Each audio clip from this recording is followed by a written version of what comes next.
has always been a reflection of the American dream, much in the same way as the United Nations are a reflection of the hope for a peaceful cooperation of countries.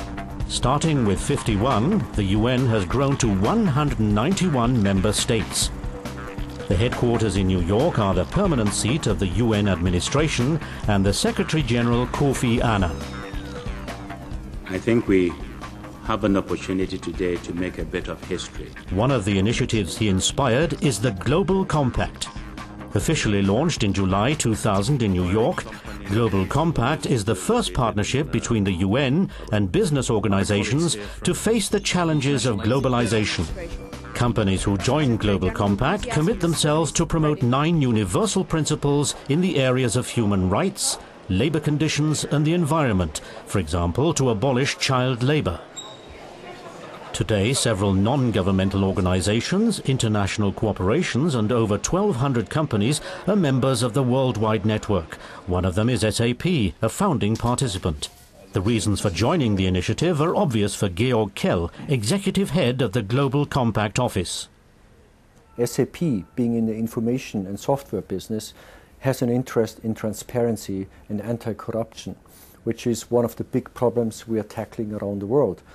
So by participating in the Compact and by propagating transparency solutions, they also advance a business interest. So there's a perfect fit how the strategic interests of a company overlaps with the goals of the United Nations. Exactly what Global Compact wants to achieve. The participating companies should become aware they can either be part of the problem or part of the solution. By working closely with the UN, both sides benefit.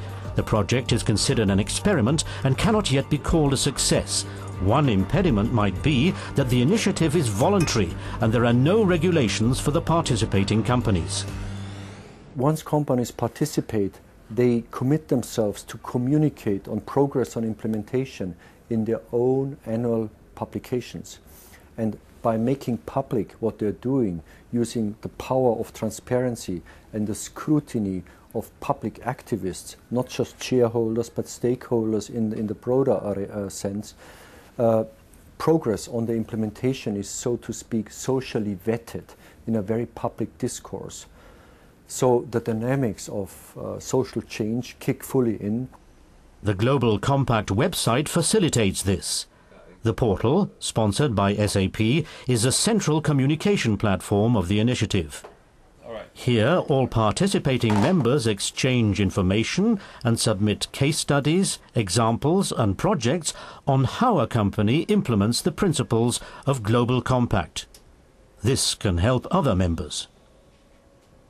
I think all of our stakeholders really benefit from this communication platform, but it's especially helpful in those corners of the world where information may not travel so fast otherwise. In countries like Malawi or Zambia, where Global Compact's networks have recently been launched, I think the internet and thus our portal have been key sources of information. Using SAP portal technology, national and local networks get connected. Here, networking also plays an important role. This is the subject of a pilot project Global Compact runs with students of New York University. What we actually did was look at the UN Global Compact website, to which a number of companies have posted 3 varieties of submissions, case studies, examples, and projects.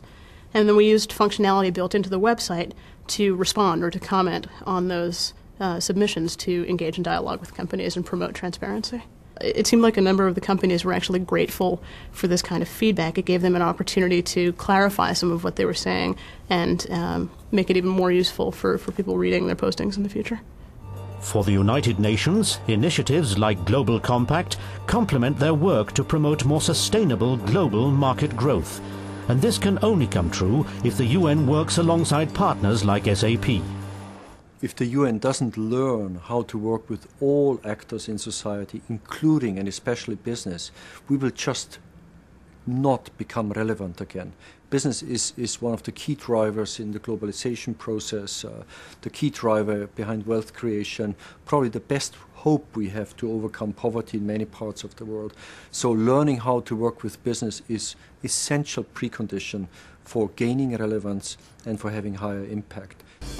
Today, communicating globally is more important than ever, and by participating in Global Compact, SAP contributes to the future success of the UN initiative.